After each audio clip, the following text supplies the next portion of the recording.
Hello students, subscribe my channel education hub Moga. YouTube में आपने जाना है, विदाउट स्पेस टाइप करना है एजुकेशन हब मोगा और बेल आइकन नोटिफिकेशन को ऑन कर देना है। Thank you very much. Good morning students. Today we will read chapter History 5th Craft and Industries. Industries in the pre-British period. जो भी industry ਸੀ, ਉਦਯੋਗ ਸੀਗਾ ਬ੍ਰਿਟਿਸ਼ ਦੇ ਆਉਣ ਤੋਂ ਪਹਿਲਾਂ ਦਾ। Before the coming of the British, industry in India produced fine quality cotton, silk, precious stones and different handicraft items on large scales. ਉਹ ਕਹਿੰਦੇ ਕਿ ਮਤਲਬ ਕਿ ਬ੍ਰਿਟਿਸ਼ ਦੇ ਆਉਣ ਤੋਂ ਪਹਿਲਾਂ ਜਿਹੜੀਆਂ ਇੰਡਸਟਰੀ ਸੀਗੀਆਂ ਇੰਡੀਆ ਦੇ ਵਿੱਚ, ਉਹ ਬਹੁਤ ਵਧੀਆ ਕਿਸਮ ਦਾ ਜਿਹੜਾ ਸੀ ਕਾਟਨ ਅਤੇ ਸਿਲਕ ਨੂੰ, ਪ੍ਰੀਸ਼ੀਅਸ ਸਟੋਨ ਨੂੰ, ਡਿਫਰੈਂਟ ਹੈਂਡੀਕ੍ਰਾਫਟ ਆਈਟਮ ਨੂੰ ਲਾਰਜ ਸਕੇਲ 'ਤੇ ਬਣਾਉਂਦੇ ਸੀ। These goods had a great demand in the western markets. ਅਤੇ ਇਹਨਾਂ ਜਿਹੜੀਆਂ ਬਣੀਆਂ ਹੋਈਆਂ ਚੀਜ਼ਾਂ ਦੀ ਵੈਸਟਰਨ ਮਾਰਕੀਟ ਦੇ ਵਿੱਚ ਬਹੁਤ ਜ਼ਿਆਦਾ ਡਿਮਾਂਡ ਸੀ। Under the patronage of the rulers a large variety of goods were produce in the royal karkhanas or workshops. ਉਹ ਕਹਿੰਦੀ ਮਤਲਬ ਕਿ ਉਸ ਸਮੇਂ ਦੇ ਜਿਹੜੇ ਰਾਜੇ ਸੀਗੇ, ਸ਼ਾਸਕ ਵਗੈਰਾ ਸੀ, ਉਹਨਾਂ ਦੇ ਅੰਡਰ ਬਹੁਤ ਜ਼ਿਆਦਾ ਜਿਹੜੀਆਂ ਚੀਜ਼ਾਂ ਸੀ ਉਹ ਤਿਆਰ ਕੀਤੀਆਂ ਜਾਂਦੀਆਂ ਸੀ ਕਾਰਖਾਨਿਆਂ ਦੇ ਵਿੱਚ, ਜਿਹੜੇ ਸ਼ਾਹੀ ਕਾਰਖਾਨੇ ਅਤੇ ਵਰਕਸ਼ਾਪਸ ਦੇ ਵਿੱਚ, ਅਤੇ ਇਹਨਾਂ ਦੇ ਤਿਆਰ ਮਾਲ ਨੂੰ ਬਾਹਰ ਭੇਜਿਆ ਜਾਂਦਾ ਸੀ। The European traders made a huge profit. ਇਸ ਦੇ ਵਿੱਚ ਜਿਹੜੇ ਯੂਰਪੀਅਨ ਦੇ ਵਪਾਰੀ ਸੀ ਉਹਨਾਂ ਨੇ ਬਹੁਤ ਜ਼ਿਆਦਾ ਪ੍ਰੋਫਿਟ ਲਿਆ ਬਾਈ selling Indian goods in the European markets. ਜਿਹੜੀਆਂ ਇੰਡੀਆ ਦੀਆਂ ਤਿਆਰ ਚੀਜ਼ਾਂ ਸੀ ਇਹਨਾਂ ਨੂੰ ਯੂਰਪੀਅਨ ਮਾਰਕੀਟਸ 'ਚ ਸੈਲ ਕਰਕੇ। Europeans power such as the British, the French and the Portuguese fought with each other to establish their monopoly over the lucrative trade with India. However, the situation changed after the Industrial Revolution in Britain. ਉਹ ਕਹਿੰਦੇ European ਜਿਹੜੇ power ਸੀ, ਜਿਹੜੀਆਂ ਯੂਰਪੀਅਨਸ ਦੇ ਵਿੱਚ ਜਿਹੜੇ ਵੀ include ਸੀ, ਜਿਵੇਂ British ਹੋ ਗਿਆ, ਫਰੈਂਚ ਹੋ ਗਏ, ਪੋਰਤੂਗੀਜ਼, ਉਹ ਇੱਕ ਦੂਜੇ ਨਾਲ ਲੜਦੇ ਰਹਿੰਦੇ ਸੀ, ਫਾਊਟ ਕਰਦੇ ਰਹਿੰਦੇ ਸੀ ਕਿ ਉਹ ਜਿਹੜਾ ਇਹਨਾਂ ਦਾ ਇੰਡੀਆ ਨਾਲ ਟਰੇਡ ਕਰਨਾ ਚਾਹੁੰਦੇ ਸੀਗੇ ਵੀ ਉਹਨਾਂ ਨਾਲ ਵਪਾਰ ਸਾਡਾ ਹੋਵੇ। ਪਰ ਉਹ ਕਹਿੰਦੇ ਜਿਹੜੀ ਸਿਚੁਏਸ਼ਨ ਸੀ, ਕੰਡੀਸ਼ਨ ਸੀ, ਉਹ ਚੇਂਜ ਹੋ ਗਈ ਜਦੋਂ ਇੰਡਸਟਰੀਅਲ ਰੈਵੋਲੂਸ਼ਨ ਬ੍ਰਿਟੇਨ ਦੇ ਵਿੱਚ ਹੋਈ। ਉਸ ਤੋਂ ਬਾਅਦ ਇਹ ਸਾਰੀ ਕੰਡੀਸ਼ਨ ਕੀ ਹੈ, ਚੇਂਜ ਹੋ ਗਈ। ਇੰਡਸਟਰੀਅਲ ਰੈਵੋਲੂਸ਼ਨ, ਉਦਯੋਗੀ ਜਿਹੜੀ ਕ੍ਰਾਂਤੀ ਆਈ ਸੀਗੀ, ਰਿਵੈਲੂਏਸ਼ਨ ਹੋਈ ਸੀ, ਉਹਦੇ ਬਾਰੇ। The industrial revolution in Britain saw the establishment of various industries in Britain. ਉਹ ਕਹਿੰਦੇ ਇੰਡਸਟਰੀਅਲ ਰਿਵੈਲੂਏਸ਼ਨ ਜਦੋਂ ਹੋਈ ਸੀ ਬ੍ਰਿਟੇਨ ਦੇ ਵਿੱਚ, ਇਹ ਦੇਖਿਆ ਗਿਆ ਕਿ ਬਹੁਤ ਜ਼ਿਆਦਾ ਇੰਡਸਟਰੀਜ਼ ਇਸਟੈਬਲਿਸ਼ ਕੀਤੀਆਂ ਗਈਆਂ ਬ੍ਰਿਟੇਨ ਦੇ ਵਿੱਚ, and large scale production of factory made goods, ਅਤੇ ਬਹੁਤ ਜ਼ਿਆਦਾ ਚੀਜ਼ਾਂ ਤਿਆਰ ਹੋਣ ਲੱਗ ਗਈਆਂ। Textile and iron and steel industry played an important role in the industrial revolution. Britain now needed to find markets for the factory made products. Thus the fundamental nature of trade between Britain and India changed. From being a major exporter, India turned into major importer. ਉਹ ਕਹਿੰਦੇ ਜਿਹੜਾ textile ਸੀ India ਦੇ, ਇਹਦੇ ਵਿੱਚ iron ਹੋ ਗਿਆ, steel ਹੋ ਗਿਆ, ਇਹਨਾਂ ਨੇ ਬਹੁਤ ਵਧੀਆ ਰੋਲ ਪਲੇ ਕੀਤਾ ਸੀਗਾ ਇੰਡਸਟਰੀਅਲ ਰੈਵੋਲੂਸ਼ਨ ਦੇ ਵਿੱਚ। ਬ੍ਰਿਟੇਨ ਜਿਹੜਾ ਹੁਣ ਸੀ ਉਹਨੂੰ ਜ਼ਰੂਰਤ ਸੀਗੀ ਕਿ ਮਤਲਬ ਕਿ ਉਹ ਫਾਈਂਡ ਨੂੰ ਮਾਰਕੀਟ ਨੂੰ ਫਾਈਂਡ ਕਰੇ, ਕਾਹਦੇ ਲਈ ਵੀ ਉੱਥੇ ਫੈਕਟਰੀ ਉਹਨੂੰ ਲਾਉਣੀ ਸੀਗੀ ਵੀ ਜਿਹਦੇ ਨਾਲ ਕਿ ਉਹਦੇ ਪ੍ਰੋਡਕਟ ਤਿਆਰ ਕੀਤੇ ਜਾ ਸਕਣ। ਇਸ ਨਾਲ ਕੀ ਹੋ ਗਿਆ, ਜਿਹੜਾ ਉਹਦਾ ਵਪਾਰ ਸੀ ਬ੍ਰਿਟੇਨ ਦੇ ਇੰਡੀਆ ਦਾ ਸਾਰਾ ਚੇਂਜ ਹੋ ਗਿਆ। ਉਹ ਕੀ ਹੁਣ ਕੀ ਬਣ ਗਿਆ, ਐਕਸਪੋਰਟਰ ਬਣ ਗਿਆ, ਐਕਸਪੋਰਟ ਕਰਨ ਲੱਗ ਗਿਆ। ਜਿਹੜਾ ਕਿ ਇੰਪੋਰਟ ਕਰਦਾ ਹੁੰਦਾ ਸੀ ਉਹ ਹੁਣ ਐਕਸਪੋਰਟ ਕਰਨਾ ਸ਼ੁਰੂ ਕਰ ਦਿੱਤਾ ਉਹਨੇ। Indian textile in the world market. Indian textile, ਜਿਹੜੀਆਂ ਇੰਡੀਆ ਦੀਆਂ ਟੈਕਸਟਾਈਲ ਸੀ, ਉਹ ਪੂਰੀਆਂ ਵਰਲਡ ਦੇ ਵਿੱਚ ਕਿਵੇਂ ਦੀ ਮਾਰਕੀਟ ਸੀ। In the world market Indian textile were known for their quality and fine craftsmanship. ਪੂਰੇ ਸੰਸਾਰ ਦੇ ਵਿੱਚ ਜਿਹੜਾ ਇੰਡੀਅਨ ਦੀ ਟੈਕਸਟਾਈਲ ਸੀ ਉਹ ਕਾਹਦੇ ਲਈ ਜਾਣੀ ਜਾਂਦੀ ਸੀ, ਆਪਣੀ ਕੁਆਲਿਟੀ ਲਈ ਵੀ। ਉਹਦੀ ਕੁਆਲਿਟੀ ਅਤੇ ਕ੍ਰਾਫਟਮੈਨਸ਼ਿਪ ਮਤਲਬ ਕਿ ਵਰਕਰਸ ਜਿਹੜੀ ਸੀ ਬਹੁਤ ਵਧੀਆ ਸੀ। Indian textile were exported to South Asia, Java, Sumatra and Penang, and also central and western Asia. ਜਿਹੜਾ ਇੰਡੀਅਨ ਟੈਕਸਟਾਈਲ ਸੀ ਉਹ ਐਕਸਪੋਰਟ ਹੋਣ ਲੱਗ ਗਈ ਸਾਊਥ ਏਸ਼ੀਆ ਵਿੱਚ ਅਤੇ ਸਮੁੰਦਰਾ ਅਤੇ ਪੈਨਾਗ ਦੇ ਵਿੱਚ, ਅਤੇ ਇਹਦੇ ਨਾਲ ਸੈਂਟਰਲ ਐਂਡ ਵੈਸਟਰਨ ਏਸ਼ੀਆ 'ਚ। ਲਖਨਊ, ਆਗਰਾ, ਬਨਾਰਸ, ਅਹਿਮਦਾਬਾਦ, ਮੁਲਤਾਨ, ਡੈਕਨ ਐਂਡ ਸੂਰਤ ਵਰ ਮੇਜਰ ਸੈਂਟਰ ਬਣ ਗਏ ਸੀ ਕਿਹਦੇ ਟੈਕਸਟਾਈਲ ਪ੍ਰੋਡਕਸ਼ਨ ਇੰਡੀਆ ਦੇ ਵਿੱਚ, ਪ੍ਰੋਡਿਊਸ ਕਰਨ ਲਈ ਇੰਡੀਆ ਦੇ ਵਿੱਚ। ਇਨ ਬ੍ਰਿਟੇਨ ਕਾਲੀਕੋ ਐਂਡ ਮੁਸਲਿਨ ਵਰ ਇਨ ਹਿਊਜ ਡਿਮਾਂਡ। ਬ੍ਰਿਟੇਨ ਦੇ ਵਿੱਚ ਕਾਲੀਕੋ ਅਤੇ ਮੁਸਲਿਨ ਦੀ ਬਹੁਤ ਜ਼ਿਆਦਾ demand C. From the 16th century, the European trader took Indian textile to the European markets where they became very popular. ਉਹ ਕਹਿੰਦੇ ਜਿਹੜੀ ਬ੍ਰਿਟੇਨ ਦੇ ਵਿੱਚ ਸੀ, ਮਤਲਬ ਕਿ ਕਾਲੀਕੋ ਅਤੇ ਮੁਸਲਿਨ ਦੀ ਡਿਮਾਂਡ ਸੀਗੀ। 16th ਸੈਂਚੁਰੀ ਦੇ ਵਿੱਚ ਜਿਹੜੇ ਯੂਰਪੀਅਨ ਦੇ ਵਪਾਰੀ ਸੀ ਉਹਨਾਂ ਨੇ ਇੰਡੀਅਨ ਟੈਕਸਟਾਈਲ ਦੀ ਮਾਰਕੀਟ ਤੋਂ ਲੈ ਕੇ ਯੂਰਪੀਅਨ ਮਾਰਕੀਟ, ਜਿੱਥੇ ਕਿ ਉਹ ਕੀ ਆ ਪੂਰੀ ਤਰ੍ਹਾਂ ਫੇਮਸ ਹੋ ਗਏ ਸੀਗੇ। The East India Company traded about Indian textile at a very low price and made huge profit by selling them in European markets. ਜਿਹੜੇ ਈਸਟ ਇੰਡੀਆ ਕੰਪਨੀ ਸੀਗੀ ਉਹਦੇ ਵਪਾਰੀ ਸੀਗੇ, ਉਹ ਕੀ ਹੁੰਦੇ ਸੀ ਇੰਡੀਅਨ ਟੈਕਸਟਾਈਲ ਦੇ ਵਿੱਚ ਮਤਲਬ ਕਿ ਲੈ ਕੇ ਆਉਂਦੇ ਸੀ ਲੋਅ ਪ੍ਰਾਈਸ 'ਤੇ, ਉਹਨੂੰ ਲੈ ਕੇ ਆਉਂਦੇ ਸੀ, ਉਹਨੂੰ ਮਤਲਬ ਕਿ ਹਿਊਜ ਪ੍ਰੋਫਿਟ 'ਤੇ ਸੈੱਲ ਕਰ ਦਿੰਦੇ ਸੀ ਯੂਰਪੀਅਨ ਮਾਰਕੀਟ ਦੇ ਵਿੱਚ। ਲੈ ਕੇ ਉਹਨਾਂ ਨੂੰ ਇੰਡੀਅਨ ਟੈਕਸਟਾਈਲ ਤੋਂ ਇੰਡੀਅਨ ਮਾਰਕੀਟ ਤੋਂ ਲੋ ਪ੍ਰਾਈਸ 'ਤੇ ਲੈ ਕੇ ਆਉਂਦੇ ਸੀ ਅਤੇ ਯੂਰਪੀਅਨ ਮਾਰਕੀਟ ਦੇ ਵਿੱਚ ਉਹਨਾਂ ਨੂੰ ਹਿਊਜ ਪ੍ਰੋਫਿਟ ਦੇ ਵਿੱਚ ਮਤਲਬ ਕਿ ਹਾਈ ਰੇਟ 'ਤੇ ਉਹਨਾਂ ਨੂੰ ਸੈੱਲ ਕਰ ਦਿੰਦੇ ਸੀ। ਹਾਊਐਵਰ ਪੋਸਟ ਇੰਡਸਟਰੀਅਲ ਰੈਵੋਲੂਸ਼ਨ ਤੋਂ ਬਾਅਦ ਜਿਹੜੀ ਇੰਗਲਿਸ਼ ਟੈਕਸਟਾਈਲ ਇੰਡਸਟਰੀ ਸੀ demanded a ban on the import of Indian textile. English textile ਨੇ ਇਹ ਡਿਮਾਂਡ ਕੀਤੀ ਕਿ ਮਤਲਬ ਕਿ ਇੰਡੀਅਨ ਦੀ ਟੈਕਸਟਾਈਲ ਇੰਪੋਰਟ 'ਤੇ ਬੈਨ ਕੀਤਾ ਜਾਵੇ। Keeping the interest of the English Indian industry owners the British government pass the calico act in 1720। ਮਤਲਬ ਕਿ ਉਹਨਾਂ ਦੇ ਇੰਟਰਸਟ ਨੂੰ ਦੇਖਦੇ ਹੋਏ ਕਿ ਉਹਨਾਂ ਨੇ ਕਿਹਾ ਸੀ ਕਿ ਉਹਨਾਂ ਦੀ ਡਿਮਾਂਡ ਹੈ ਕਿ ਇੰਪੋਰਟ ਬੰਦ ਕੀਤਾ ਜਾਵੇ। ਉਹਨਾਂ ਦੀ ਇੰਪੋਰਟ ਦੀ ਡਿਮਾਂਡ ਨੂੰ ਦੇਖਦੇ ਹੋਏ ਬ੍ਰਿਟਿਸ਼ ਦੀ ਸਰਕਾਰ ਨੇ ਕਾਲੀਕੋ ਐਕਟ ਪਾਸ ਕਰ ਦਿੱਤਾ which ban the use of printed cotton textile in England. ਜਿੱਥੇ ਜਿਹੜੀ ਪ੍ਰਿੰਟਡ ਕਾਟਨ ਟੈਕਸਟਾਈਲ ਸੀਗੀ ਬੈਨ ਕਰ ਦਿੱਤੀ ਸੀਗੀ। The focus shifted to importing raw material from India and exporting machine made goods to the Indian market.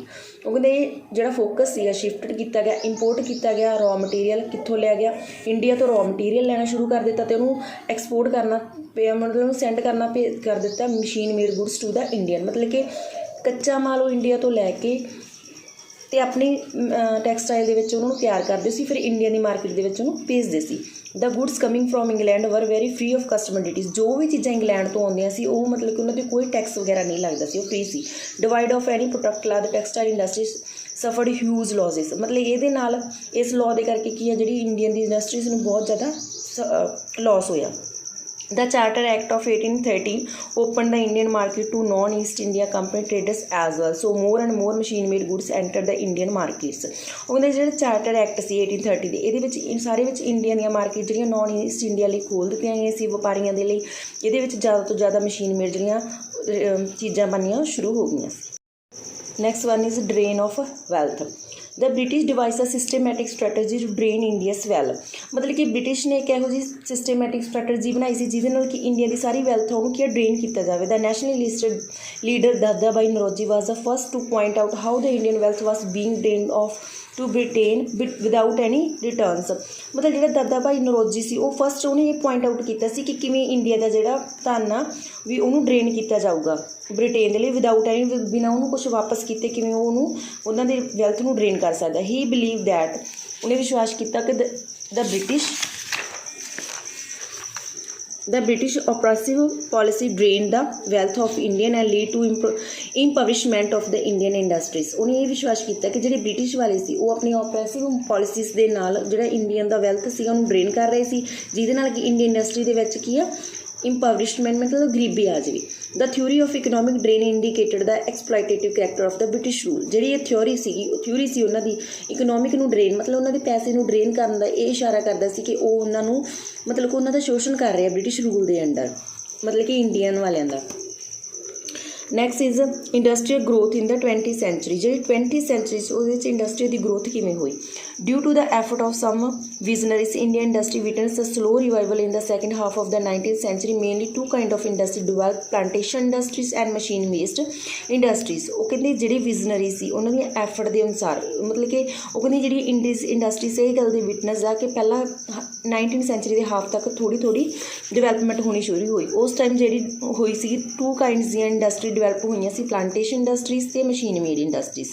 First ਹੈ plantation industries. Vast stretches of land on which crops such as tea, coffee and rubber were grown were known as plantation। ਜਿਹੜੀਆਂ ਚੀਜ਼ਾਂ ਇਹ ਚੀਜ਼ਾਂ ਨੂੰ grow ਕੀਤਾ ਜਾਂਦਾ ਸੀ ਇਹਨਾਂ ਨੂੰ ਸਾਰਿਆਂ ਨੂੰ ਪਲਾਂਟੇਸ਼ਨ ਕਿਹਾ ਜਾਂਦਾ ਸੀ। There were huge demand for those goods in the European markets. ਇਹਨਾਂ ਦੀ ਕੀ ਆ ਬਹੁਤ ਜ਼ਿਆਦਾ ਡਿਮਾਂਡ ਸੀ ਯੂਰਪੀਅਨ ਮਾਰਕੀਟ ਦੇ ਵਿੱਚ gave an impetus to the plantation industries. However most of these plantation were owned by the British. ਮਤਲਬ ਕਿ ਇਹਨਾਂ ਚੀਜ਼ਾਂ ਦੀ ਬਹੁਤ ਜ਼ਿਆਦਾ ਡਿਮਾਂਡ ਸੀਗੀ ਜਿਹਦੇ ਨਾਲ ਕਿ ਉਹ ਆਪਣਾ ਬਿਜ਼ਨਸ ਕਰਦੇ ਸੀਗੇ।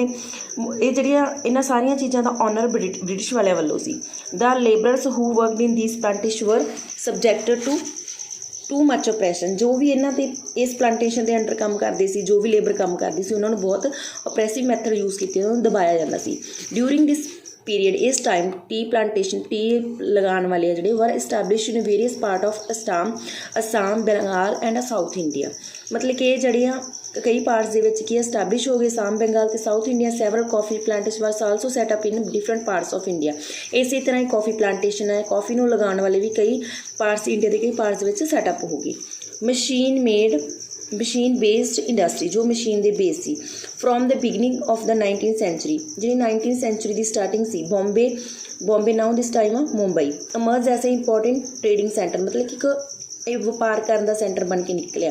The first cotton mill was establish ਇਨ ਬੋਂਬੇ ਇਨ 1854, ਸਭ ਤੋਂ ਪਹਿਲੀ ਜਿਹੜੀ ਫਸਟ ਕਾਟਨ ਮਿਲ ਲਗਾਈ ਗਈ ਸੀ ਉਹ ਬੋਂਬੇ ਦੇ ਵਿੱਚ 1854 'ਚ ਸੀ। ਬਾਈ 1900 around 84 mills starter operating from Bombay. ਇਸ ਤੋਂ ਬਾਅਦ ਕੀ ਆ 84 ਮਿਲਸ ਜਿਹੜੀਆਂ ਸਟਾਰਟ ਹੋ ਗਈਆਂ ਸੀ ਬੋਂਬੇ ਦੇ ਵਿੱਚ ਆਪਰੇਟ ਹੋਣਗੀਆਂ। Most of these mills were owned by Parsi, ਇਹਨਾਂ ਨੂੰ ਚਲਾਉਣ ਵਾਲਾ ਕੌਣ ਸੀ? ਪਾਰਸੀ ਐਂਡ ਗੁਜਰਾਤ ਬਿਜ਼ਨਸਮੈਨ ਸੀ who earn money by trading with China, ਇਹਨਾਂ ਨੂੰ ਉਹ ਚਾਈਨਾ ਨਾਲ ਟ੍ਰੇਡ ਕਰਕੇ ਆਪਣੀ ਮਨੀ ਨੂੰ ਅਰਨ ਕਰਦੇ ਸੀ। ਇਨ 1861 ਆ ਕਾਟਨ ਮਿਲ ਵਾਸ ਇਸਟੈਬਲਿਸ਼ ਇਨ ਅਹਿਮਦਾਬਾਦ। ਨੈਕਸਟ ਕੀ ਹੋਇਆ 1861 ਦੇ ਵਿੱਚ ਕਾਟਨ ਮਿਲ ਜਿਹੜੀ ਕਿ ਅਹਿਮਦਾਬਾਦ ਵਿੱਚ ਇਸਟੈਬਲਿਸ਼ ਕੀਤੀ ਗਈ। And in 1862 another cotton mill was set up in Kanpur. Next ਵਾਲੀ 1862 ਦੇ ਵਿੱਚ ਕਾਨਪੁਰ 'ਚ ਸਥਾਪਿਤ ਹੋਈ।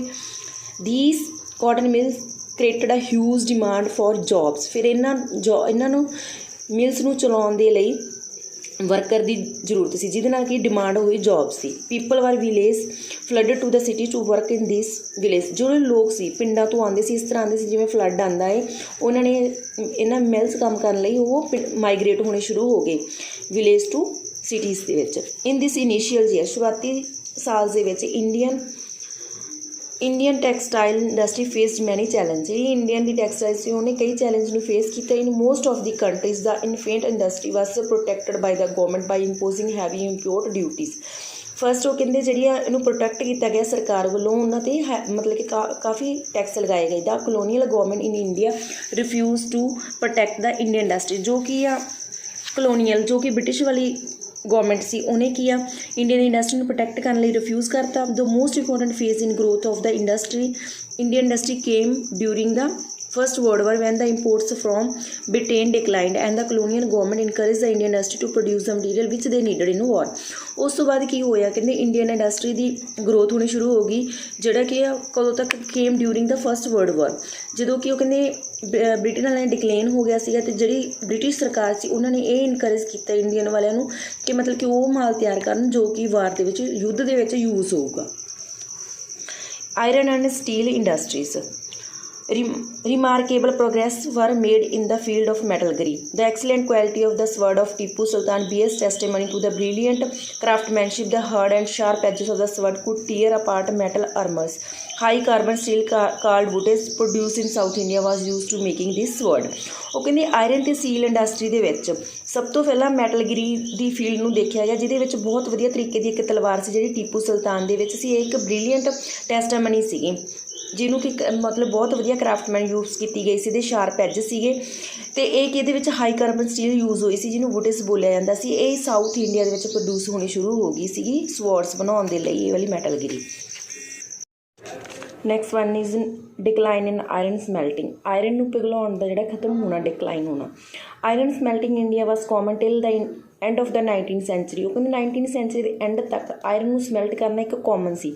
Most of the district in Bihar and central India head semester who used local deposits to iron ores to produce utensils and tools of daily use। ਉਹ ਕਹਿੰਦੇ ਜਿਹੜੇ ਕਿ ਡਿਸਟ੍ਰਿਕਟ ਦੇ ਬਿਹਾਰ ਅਤੇ ਸੈਂਟਰਲ ਇੰਡੀਆ ਦੇ ਸਮੈਲਟਰ ਸੀਗੇ, ਉਹ ਇਹਨਾਂ ਨੂੰ ਮਤਲਬ ਕਿ ਲੋਕਲ ਡਿਪੋਜ਼ਿਟਸ ਨੂੰ ਯੂਜ਼ ਕਰਦੇ ਹੁੰਦੇ ਸੀਗੇ, ਮਤਲਬ ਕਿ ਆਇਰਨ ਨੂੰ ਯੂਜ਼ ਕਰਕੇ ਯੂਟੈਂਸਿਲਸ ਅਤੇ ਟੂਲਸ ਡੇਲੀ ਨੀਡ ਵਾਸਤੇ ਜਿਹੜੇ ਬਰਤਨ ਵਗੈਰਾ ਅਤੇ ਔਜ਼ਾਰ ਵਗੈਰਾ ਬਣਾਉਂਦੇ ਸੀ। However implementation of the colonial forest law drastically affected the business of iron smelting। ਉਹ ਕਹਿੰਦੇ ਜਿਹੜਾ ਕੀ ਆ ਕਲੋਨੀਅਲ ਬ੍ਰਿਟਿਸ਼ ਸਰਕਾਰ ਵੱਲੋਂ ਜਿਹੜਾ ਜੰਗਲਾਂ ਦੇ ਵਿੱਚ ਇੰਪਲੀਮੈਂਸ਼ਨ ਕੀਤੀ ਗਈ ਸੀ, ਉਹਦੇ ਨਾਲ ਕੀ ਹੈ ਇਹਨਾਂ ਦਾ ਬਿਜ਼ਨਸ ਜਿਹੜਾ ਆਇਰਨ ਸਮੈਲਟਿੰਗ ਦਾ ਬਹੁਤ ਜ਼ਿਆਦਾ ਇਫੈਕਟ ਹੋਇਆ ਸੀ। ਜਿਹੜੇ ਆਇਰਨ ਸਮੈਲਟਰ ਸੀ could not collect wood from the forest. ਉਹ ਜੰਗਲ ਤੋਂ ਕੀ ਆ ਲੱਕੜ ਵਗੈਰਾ ਇਕੱਠੀ ਨਹੀਂ ਕਰ ਸਕਦੇ ਸੀ। ਵਿੱਚ they use a charcoal to start their furnace, ਜਿਹੜਾ ਕਿ ਉਹ ਚਾਰਕੋਲ ਜੰਗਲ ਤੋਂ ਲੈਂਦੇ ਸੀਗੇ, ਮਤਲਬ ਕਿ ਲੱਕੜ ਲੈਂਦੇ ਸੀ ਜਿਹਦਾ ਚਾਰਕੋਲ ਬਣਾਉਂਦੇ ਸੀ ਆਪਣੀ ਫਰਨੈਸ, ਮਤਲਬ ਭੱਠੀ ਵਗੈਰਾ ਨੂੰ ਚਲਾਉਣ ਲਈ ਜਿਹੜਾ ਯੂਜ਼ ਕਰਦੇ ਸੀ। They could not extract ores after the implementation of the forest laws. Forest law ਦੇ ਅੰਡਰ ਮਤਲਬ ਕਿ ਉਹ ਕੁਛ ਵੀ ਮਤਲਬ ਕਿ ਜੰਗਲਾਂ ਤੋਂ ਐਕਸਟ੍ਰੈਕਟਸ ਵਗੈਰਾ ਓਰਸ ਵਗੈਰਾ ਨਹੀਂ ਲੈ ਸਕਦੇ ਸੀ ਆਫਟਰ ਇੰਪਲੀਮੇਸ਼ਨ ਦੇ ਦੁਆਰਾ। ਇਨ ਸਮ ਏਰੀਆਜ਼, ਕੁਝ ਕੁ ਏਰੀਆਜ਼ ਦੇ ਵਿੱਚ the iron smelter were permitted to collect wood and extract iron ores। मतलब कि कुछ एरियाज़ ਦੇ ਵਿੱਚ ਜਿਹੜੇ ਆਇਰਨ ਸਮੈਲਟਰ ਸੀ ਉਹਨਾਂ ਨੂੰ ਪਰਮਿਟਡ ਸੀ, ਉਹ ਪਰਮਿਸ਼ਨ ਸੀ ਕਿ ਉਹ ਕਲੈਕਟ ਕਰ ਸਕਦੇ ਵੁੱਡ ਤੇ extract iron ores, but the heavy duty on furnace discourage them, ਪਰ ਉਹਨਾਂ 'ਤੇ ਬਹੁਤ ਜ਼ਿਆਦਾ ਹੈਵੀ ਟੈਕਸ ਲੱਗਦੇ ਸੀ ਜਿਹਦੇ ਨਾਲ and this reduce their income to large extent, ਜਿਹਨਾਂ ਨਾਲ ਉਹਨਾਂ ਦੀ ਜਿਹੜੀ ਇਨਕਮ ਸੀਗੀ ਉਹ ਅਫੈਕਟਡ ਹੋਈ, ਰਿਡਿਊਸ ਹੋ ਗਈ। By the middle of the 19th century ਦੇ ਮਿਡ ਵਿੱਚ the colonial government started importing iron and steel from Britain, ਮਤਲਬ ਕਿ ਉਹਨਾਂ ਨੇ ਇੰਪੋਰਟ ਕਰਨੀ ਸ਼ੁਰੂ ਕਰਤੀ ਆਇਰਨ ਅਤੇ ਸਟੀਲ ਬ੍ਰਿਟੇਨ ਤੋਂ। ਨਾਓ ਆਇਰਨ ਸਮਿਥ, ਹੁਣ ਜਿਹੜੇ ਲੋਹਾ ਬਣਾਉਣ ਵਾਲੇ ਸੀ use important iron to produce material for daily use, ਮਤਲਬ ਜਿਹੜੀ ਆਇਰਨ ਸਮਿਥ ਸੀਗੇ ਉਹ ਆਇਰਨ ਨੂੰ ਯੂਜ਼ ਕਰਦੇ ਸੀਗੇ ਟੂ ਪ੍ਰੋਡਿਊਸ ਮਟੀਰੀਅਲ, ਮਤਲਬ ਕਿ ਕੁਛ ਮਟੀਰੀਅਲ ਨੂੰ ਬਣਾਉਣ ਦੇ ਲਈ ਜਿਹੜੇ ਡੇਲੀ ਯੂਜ਼ ਹੁੰਦੇ। By the beginning of the 20th century, ਜਿਹੜੀ 20th ਸੈਂਚਰੀ ਦੀ ਬਿਗਨਿੰਗ ਸੀ, iron smith face new challenge in the form of competition which came from the iron and steel industry establish in India. Iron ਅਤੇ steel industry ਜਿਹੜੀ India ਦੇ ਵਿੱਚ establish ਹੋਈ ਸੀ ਉਹਦੇ ਨਾਲ ਆਇਰਨ ਸਮਿਥ ਨੂੰ ਬਹੁਤ ਜ਼ਿਆਦਾ ਚੈਲੰਜ ਫੇਸ ਕਰਨੇ ਪਏ ਸੀ। Next one is Tata iron and steel industries. The Tata Iron and Steel Company was set up in 1907 on the bank of the Subharnakha River at place called Sachi, later renamed as Jamshedpur। ਉਹ ਕਹਿੰਦੀ Tata iron ਤੇ steel company ਜਿਹੜੀ 1907 ਦੇ ਵਿੱਚ establish ਹੋਈ ਸੀਗੀ ਸੁਬਰ ਨਰੇਖਾ ਜਿਹੜੀ river ਸੀ ਉਹਦੇ ਬੈਂਕ ਦੇ ਉੱਪਰ ਹੋਈ ਸੀ, ਜਿਹਨੂੰ ਕਿ ਸਾਕਸ਼ੀ ਬੋਲਿਆ ਜਾਂਦਾ ਸੀ। ਬਾਅਦ ਦੇ ਵਿੱਚ ਉਹਦਾ ਨਾਮ ਜਮਸ਼ੇਦਪੁਰ ਦੇ ਦਿੱਤਾ ਗਿਆ। ਦਿਸ ਫੈਕਟਰੀ ਸਟਾਰਟਡ ਪ੍ਰੋਡਕਸ਼ਨ ਇਨ ਦਾ ਈਅਰ 1912। ਇਸ ਫੈਕਟਰੀ ਨੇ ਜਿਹੜੀ ਪ੍ਰੋਡਕਸ਼ਨ ਕਰਨੀ ਸ਼ੁਰੂ ਕਰ ਦਿੱਤੀ ਸੀ 1912 ਦੇ ਵਿੱਚ। During the first world war Tata iron and steel company received a demand from the British government to help with the development of India railway and produce war material. By 1919 the colonial government about up to 90% of the total steel produced by TESCO। ਉਹ ਕੀ ਕਹਿੰਦੇ ਆ, ਕਹਿੰਦੇ ਜਿਹੜੀ factory ਸੀ ਇਹਨੇ ਮਤਲਬ ਕਿ 1912 ਦੇ ਵਿੱਚ ਪ੍ਰੋਡਕਸ਼ਨ ਕਰਨੀ ਸ਼ੁਰੂ ਕਰ ਦਿੱਤੀ ਸੀ। ਫਸਟ ਵਰਲਡ ਵਾਰ ਦੌਰਾਨ ਜਿਹੜਾ ਟਾਟਾ ਆਇਰਨ ਅਤੇ ਸਟੀਲ ਕੰਪਨੀ ਸੀ ਉਹਨੇ ਮਤਲਬ ਕਿ ਬ੍ਰਿਟਿਸ਼ ਸਰਕਾਰ ਦੀ ਇਹ ਡਿਮਾਂਡ ਨੂੰ ਰਿਸੀਵ ਕੀਤਾ ਸੀਗਾ ਕਿ ਉਹਨਾਂ ਦੀ ਹੈਲਪ ਕੀਤੀ ਜਾਵੇ ਇੰਡੀਅਨ ਰੇਲਵੇ ਦੇ ਵਿੱਚ ਅਤੇ ਪ੍ਰੋਡਿਊਸ ਕੀਤਾ ਜਾਵੇ, ਮਤਲਬ ਤਿਆਰ ਕੀਤਾ ਜਾਵੇ ਜਿਹੜਾ ਵਾਰ ਮਟੀਰੀਅਲ ਯੁੱਧ ਵਿੱਚ ਵਰਤਿਆ ਜਾਣ ਵਾਲਾ ਮਟੀਰੀਅਲ ਨੂੰ। ਅਤੇ ਉਹ ਕਹਿੰਦੀ 1990 ਦੇ ਵਿੱਚ ਜਿਹੜੀ ਬ੍ਰਿਟਿਸ਼ ਸਰਕਾਰ ਸੀਗੀ about up to 90% of the total steel produced by ਉਹਨਾਂ ਨੇ ਟੈਸਕੋ ਤੋਂ 90% ਜਿਹੜਾ ਟੋਟਲ ਸਟੀਲ ਪ੍ਰੋਡਿਊਸ ਕੀਤੀ ਸੀ। Gradually the industry class in India became very prominent. ਇਸ ਤਰ੍ਹਾਂ ਕਿ ਜਿਹੜੀ ਇੰਡਸਟਰੀਅਲ ਕਲਾਸ ਇੰਡੀਆ ਦੇ ਵਿੱਚ ਸੀਗੀ ਉਹ ਬਹੁਤ ਜ਼ਿਆਦਾ ਪ੍ਰੋਮੀਨੈਂਟ ਹੋ ਗਈ ਸੀ, ਫੇਮਸ ਹੋ ਗਈ। Eventually they played a very important role in the freedom struggle. ਇਸ ਤਰ੍ਹਾਂ ਉਹਨਾਂ ਨੇ ਆਜ਼ਾਦੀ ਪ੍ਰਾਪਤ ਕਰਨ ਦੇ ਵਿੱਚ ਕੀ ਇੱਕ ਇੰਪੋਰਟੈਂਟ ਰੋਲ ਪਲੇ ਕੀਤਾ ਇੰਡੀਅਨ ਇੰਡਸਟਰੀਜ਼ ਨੇ। Next one is case study textiles। Indian weavers were known for their skills and quality of works। ਜਿਹੜੀ ਇੰਡੀਅਨ ਦੇ ਵੀਵਰ ਸੀ, ਕੱਪੜਾ ਬੁਣਸ ਵਾਲੇ ਸੀਗੇ, ਉਹ ਆਪਣੀ ਸਕਿੱਲ ਅਤੇ ਕੁਆਲਿਟੀ ਆਫ ਵਰਕ ਦੇ ਨਾਂ ਨਾਲ ਜਾਣੇ ਜਾਂਦੇ ਸੀ। They use the spinning wheels and loom to weave clothes, ਮਤਲਬ ਕਿ ਉਹ ਸਪਿਨਿੰਗ ਵੀਲਸ ਅਤੇ ਲੂਮਸ ਨੂੰ ਯੂਜ਼ ਕਰਦੇ ਸੀਗੇ ਕੱਪੜਾ ਬੁਣਨ ਦੇ ਲਈ। ਵੀਵਰਸ ਲਿਵਡ ਇਨ ਕਲੋਸ ਨਿਟ ਕਮਿਊਨਿਟੀਜ਼, ਮਤਲਬ ਜਿਹੜੇ ਇਹ ਜੁਲਾਹੇ ਸੀਗੇ ਇਹ ਕਲੋਸ ਨਿਟ ਕਮਿਊਨਿਟੀਜ਼ ਦੇ ਵਿੱਚ ਮਤਲਬ ਕਿ ਇੱਕ ਦੂਜੇ ਦੇ ਨਾਲ ਰਹਿੰਦੇ ਸੀ, ਨੇੜੇ ਤੇੜੇ ਕਮਿਊਨਿਟੀਜ਼ ਦੇ ਵਿੱਚ ਰਹਿੰਦੇ ਸੀ। They were village where a large number of weaver would resides. ਉਹ ਕਹਿੰਦੇ ਉੱਥੇ ਵਿਲੇਜ ਸੀਗੇ ਜਿੱਥੇ ਕਿ ਬਹੁਤ ਜ਼ਿਆਦਾ ਵੀਵਰਸ ਰਹਿੰਦੇ ਸੀਗੇ। These village were regularly visited by merchants who would buy their final product.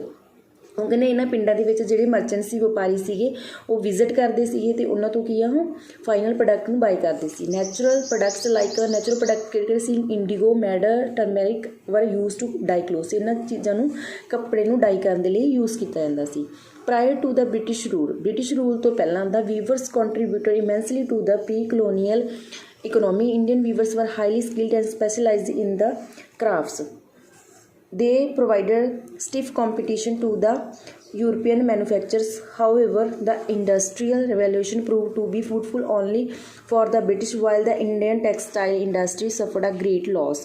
ਉਹ ਕਹਿੰਦੀ ਬ੍ਰਿਟਿਸ਼ ਤੋਂ ਪਹਿਲਾਂ ਜਿਹੜੇ ਵੀਵਰ ਸੀ ਉਹਨਾਂ ਨੇ ਬਹੁਤ ਜ਼ਿਆਦਾ ਕੰਟਰੀਬਿਊਟ ਕੀਤਾ ਇਕਨੋਮੀ ਦੇ ਵਿੱਚ। ਇੰਡੀਅਨ ਇਕਨੋਮੀ ਦੇ ਵਿੱਚ ਜਿਹੜੇ ਇੰਡੀਅਨ ਦੇ ਵੀਵਰ ਸੀਗੇ ਪੂਰੀ ਤਰ੍ਹਾਂ ਸਕਿਲਡ ਸੀਗੇ ਅਤੇ ਸਪੈਸ਼ਲਾਈਜ਼ ਸੀ ਆਪਣੇ ਕੰਮ ਦੇ ਵਿੱਚ। ਦੇ ਪ੍ਰੋਵਾਈਡਡ ਸਟਿਫ ਕੰਪੀਟੀਸ਼ਨ, ਮਤਲਬ ਕਿ ਇੱਕ ਸਟਿਫ ਕੰਪੀਟੀਸ਼ਨ ਉਹਨਾਂ ਨੂੰ ਪ੍ਰੋਵਾਈਡ ਕੀਤਾ ਗਿਆ ਯੂਰਪੀਅਨ ਮੈਨੂਫੈਕਚਰਰਸ ਦੁਆਰਾ।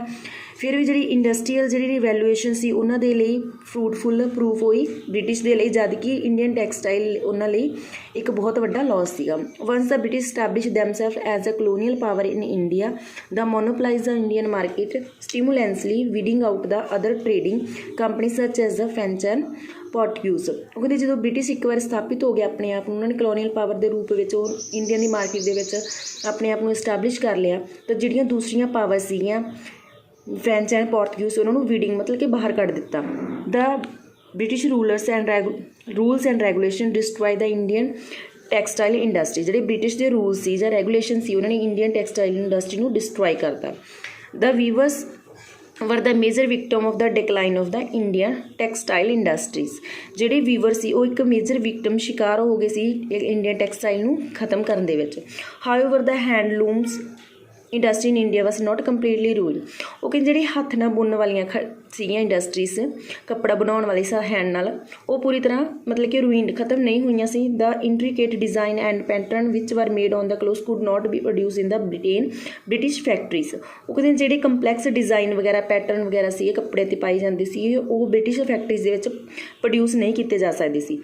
Four the poor people the British factory could not produce the coarse cloth. ਜਿਹੜੇ ਗਰੀਬ ਲੋਕ ਸੀ ਉਹਨਾਂ ਦੇ ਲਈ ਕਿ ਬ੍ਰਿਟਿਸ਼ ਦੀ ਫੈਕਟਰੀਜ਼ ਕੱਪੜਾ ਤਿਆਰ ਨਹੀਂ ਕਰ ਸਕਦੀ ਸੀ। Sholapur in western India and Madurai in south India emerge as a new centre of handloom industry. ਇਹ ਦੋ ਜਿਹੜੇ ਟੂ ਸਟੇਟ ਸੀਗੀਆਂ, ਇਹ ਸੈਂਟਰ ਸੀਗੇ ਹੈਂਡਲੂਮ ਇੰਡਸਟਰੀ ਲਈ ਇੱਕ ਮਰਜ ਹੋਈ। Most of the Indian weavers and craftsman were force to abandon their means of livelihood and go back to agriculture to work as agriculture labourers. ਉਹ ਕਹਿੰਦੇ ਜ਼ਿਆਦਾਤਰ ਜਿਹੜੇ ਇੰਡੀਅਨ ਵੀਵਰਸ ਸੀ, ਜੇ ਕ੍ਰਾਫਟਮੈਨ ਸੀ, ਉਹਨਾਂ ਨੂੰ ਫੋਰਸ ਕੀਤਾ ਗਿਆ ਕਿ ਉਹ ਆਪਣਾ ਲਿਵਲੀਹੁੱਡ ਆ ਜਿਹੜਾ ਕਮਾਈ ਦਾ ਸਾਧਨ ਉਹਨੂੰ ਛੱਡ ਕੇ ਖੇਤੀਬਾੜੀ ਕਰਨ ਲੱਗ ਜਾਣ, ਅਤੇ ਖੇਤੀਬਾੜੀ ਇੱਕ ਐਜ਼ ਏ ਲੇਬਰਰ ਦੇ ਤੌਰ 'ਤੇ। The increase pressure on land further contribute to the poverty of the country. Some weavers and craftsman went to plantation of Africa and South America. ਕਾਫੀ ਜਿਹੜੇ ਵੀਵਰਸ ਅਤੇ ਕ੍ਰਾਫਟਮੈਨ ਸੀਗੇ ਉਹ ਮਤਲਬ ਕਿ ਅਫਰੀਕਾ ਅਤੇ ਸਾਊਥ ਅਮੈਰੀਕਾ ਦੇ ਵਿੱਚ ਪਲਾਂਟੇਸ਼ਨ ਮਤਲਬ ਕਿ ਉੱਥੇ ਖੇਤੀਬਾੜੀ ਦੇ ਕੰਮ ਦੇ ਵਿੱਚ ਆ ਗਏ ਸੀ, ਪਲਾਂਟ ਕਰਨ ਦੇ ਵਿੱਚ। Many flourishing Indian cities which once centre of textile produce decline. ਉਹ ਕਹਿੰਦੇ ਜਿਹੜੀਆਂ ਇੰਡੀਅਨ ਸਿਟੀਜ਼ ਦੇ ਵਿੱਚ ਸੈਂਟਰ ਸੀ ਟੈਕਸਟਾਈਲ ਪ੍ਰੋਡਕਸ਼ਨ, ਉਹ ਵੀ ਖਤਮ ਹੋਣੀ ਸ਼ੁਰੂ ਹੋ ਗਈ। This process is known as de urbanisation. ਇਸ ਪ੍ਰੋਸੈਸ ਨੂੰ ਡੀ ਅਰਬਨਾਈਜੇਸ਼ਨ ਬੋਲਿਆ ਜਾਂਦਾ ਹੈ। The British wanted India to become supplier of raw material to feed their industries.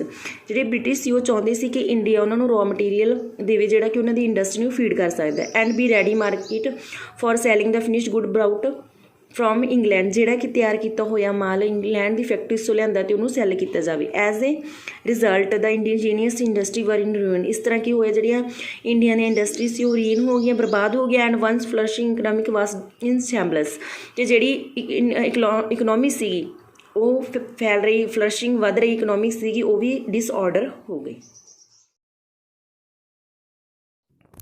Please subscribe our channel, क्योंकि हमें इनिशिएटिव मिल सके कि बच्चे हमारी वीडियोस देख रहे हैं। Thank you very much. Subscribe our channel education hub Moga. Please subscribe our channel education hub Moga.